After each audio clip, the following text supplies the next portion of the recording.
ಗುಡಿಬಂಡೆ ತಾಲೂಕು ಕಚೇರಿಯಲ್ಲಿ doctor B R Ambedkar 135ನೇ ಜಯಂತಿ ಆಚರಣೆ. ತಾಲೂಕು ಕಚೇರಿಯಲ್ಲಿ ಅಂಬೇಡ್ಕರ್ ಜಯಂತಿ ತತ್ವಗಳನ್ನು ಜೀವನದಲ್ಲಿ ಅಳವಡಿಸಿಕೊಳ್ಳುವ ಕರೆ. ಶಿಕ್ಷಣವೇ ಶಕ್ತಿ, ಅಂಬೇಡ್ಕರ್ ಜಯಂತಿಯಲ್ಲಿ ಸಂದೇಶ. ಗುಡಿಬಂಡೆ ತಾಲೂಕು ಆಡಳಿತ, ತಾಲೂಕು ಪಂಚಾಯತ್ ಹಾಗೂ ಸಮಾಜ ಕಲ್ಯಾಣ ಇಲಾಖೆಯ ಸಂಯುಕ್ತ ಸಹಯೋಗದಲ್ಲಿ ಮಹಾಮಾನವತಾವಾದಿ, ಸಂವಿಧಾನ ಶಿಲ್ಪಿ ಹಾಗೂ ಭಾರತ ರತ್ನ ಡಾಕ್ಟರ್ ಬಿಆರ್ ಅಂಬೇಡ್ಕರ್ ಅವರ 135ನೇ ಜನ್ಮದಿನಾಚರಣೆಯನ್ನು ತಾಲೂಕು ಕಚೇರಿ ಸಭಾಂಗಣದಲ್ಲಿ ಗೌರವಪೂರ್ವಕವಾಗಿ ಆಚರಿಸಲಾಯಿತು. ಕಾರ್ಯಕ್ರಮವು ತಾಲೂಕು ಕಾರ್ಯನಿರ್ವಹಣಾಧಿಕಾರಿಗಳ ಅಧ್ಯಕ್ಷತೆಯಲ್ಲಿ ನಡೆದಿದ್ದು, ಡಾಕ್ಟರ್ ಅಂಬೇಡ್ಕರ್ ಅವರ ಭಾವಚಿತ್ರಕ್ಕೆ ಪುಷ್ಪ ನಮನ ಸಲ್ಲಿಸುವ ಮೂಲಕ ಚಾಲನೆ ನೀಡಲಾಯಿತು. ಜೆಎನ್ ಕೃಷ್ಣಾರೆಡ್ಡಿ, ಚಿಕ್ಕ ನ್ಯೂಸ್ ಕನ್ನಡ, ಚಿಕ್ಕಬಳ್ಳಾಪುರ. ಅಷ್ಟೇ, ಅದಿನ್ನೂ ಎಷ್ಟಿದೆ ಗೊತ್ತಿಲ್ಲ, ಅಷ್ಟು ವಿಚಾರ ಇರೋ ಮಾನವತಾವಾದಿ. ಸೊ ಇವ್ರ ಬಗ್ಗೆ ನಾನು ಎಷ್ಟು ಮಾತಾಡೋಕ್ಕೆ ಅವಕಾಶ ಸಿಕ್ಕರೂ ಅಲ್ಪಾನೆ ಅಂತ ಹೇಳಿ ಅಂತ ಭಾವಿಸ್ತೇನೆ.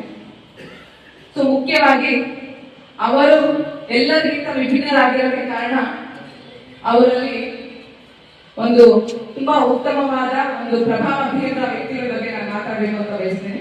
ಮೊದಲನೆಯದಾಗಿ ಅವರ ತಾಯಿ ಭೀಮಾಬಾಯಿ ಅವರು, ಅವರ 14ನೇ ಮಗನಾಗಿ 1891 ಇಸವಿಯಲ್ಲಿ ಏಪ್ರಿಲ್ 14ನೇ ತಾರೀಕು ಮಾವು ಅನ್ನೋ ಒಂದು ಪ್ರದೇಶದಲ್ಲಿ ಅವರು ಹುಟ್ಟುತ್ತಾರೆ. ಸೊ ಅವರ ತಾಯಿಯಿಂದ ಅವರು ತಾಳ್ಮೆ, ಸಂಸ್ಕಾರ, ಪ್ರೀತಿ, ವಾತ್ಸಲ್ಯ ಆ ಒಂದು ಭಂಡಾರವನ್ನೇ ಅವರು ಪಡ್ಕೊತಾರೆ ತಾಯಿ ಕಡೆಯಿಂದ. ಸೊ ಅದೇ ರೀತಿಯಾಗಿ ತುಂಬಾ ಹೆಚ್ಚಿನದಾಗಿ ಹೆಮ್ಮೆಯಿಂದಾಗಿ ಸದಾಕಾಲ ಎಲ್ಲರೂ ಅದೇ ತರ ತಂದೆ ಆಗಲಿ ಅಂತ ಹೇಳಿ ಕೂಡ ನಾನು ಪ್ರಯತ್ನ ಮಾಡ್ತಾ ರಾಮ್ಜಿ ಸಬ್ಬಾಲ್ ಅವರ ಬಗ್ಗೆ ಕೂಡ ಮಾತಾಡಬೇಕು. ಅವರ ಒಂದು ಹೇಗಿತ್ತು ಮಗನ ಪೋಷಣೆ ಅಂತ ಹೇಳಿದ್ರೆ ಆತ್ಮಸ್ಥೈರ್ಯ, ಆತ್ಮಾಭಿಮಾನ, ಹಾಗೆ ಧೈರ್ಯ, ಛಲ, ಈ ಎಲ್ಲ ಸಾಮಾಜಿಕ ಕಳಕಳಿ, ನೊಂದವರಿಗೆ ನಾನು ಹೋಗಿ ಸಹಾಯ ಮಾಡಬೇಕು ಅನ್ನೋ ಒಂದು ಇವಿತ್ತ ನಾನು ಸ್ಪಂದಿಸಬೇಕು ಅನ್ನೋ ಒಂದು ಗುಣ, ಈ ಎಲ್ಲ ಕೂಡ ಬಂದಿರೋದು ರಾಮ್ಜಿ ಸಬ್ಬಾಲ್ ಅವರ ಕಡೆ.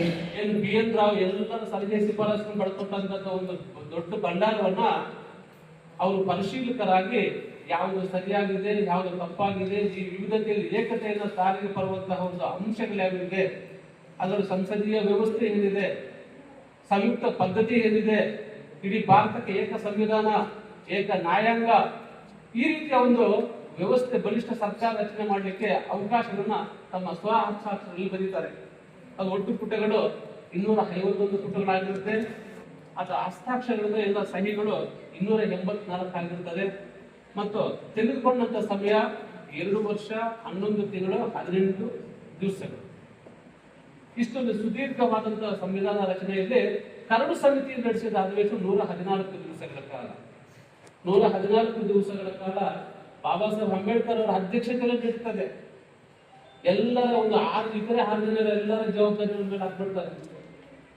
ಗೋಪಾಲಸ್ವಾಮಿ ಅಯ್ಯಂಗಾರ್, ಎನ್ ಮಾಧವ್, ಇವರೆಲ್ಲರೂ ಕೂಡ 5-6 ಜನ ಇರ್ತಾರೆ. ಪಾಪ ಒಬ್ಬೊಬ್ಬರೊಂದೊಂದು ಕಾರಣ ನೀಡೋದಕ್ಕೆ ಅಂತ ಸುಸಂದರ್ಭದಲ್ಲಿ ಸಂವಿಧಾನ ರಚನಾ ಸಮಿತಿಯಲ್ಲಿ ಅವರು ವಹಿಸಿದ ಪಾತ್ರ ನೋಡಿದಾಗ ಆ ಸಂವಿಧಾನದ ಒಂದು ತೂಕ ಕೇವಲ ಬಂದಂತ ಹಸ್ತಾಕ್ಷರಗಳು 32 ಕಿಲೋಗ್ರಾಂ ಮತ್ತು ಖರ್ಚಾದ ಹಣ 64 ಲಕ್ಷ ರೂಪಾಯಿ.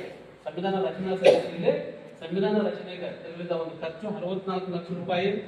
ಸಂವಿಧಾನದ ಮೊದಲನೇ ಅಧಿವೇಶನ ಡಿಸೆಂಬರ್ 9, 1946 ನಡೀತದೆ.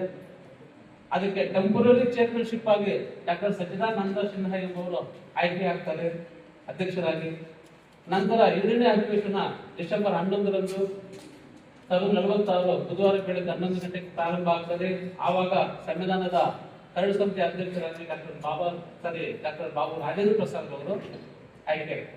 ಖರೀದಿಸುವ ಪ್ಲಾನ್ ಇದ್ದೀರಾ?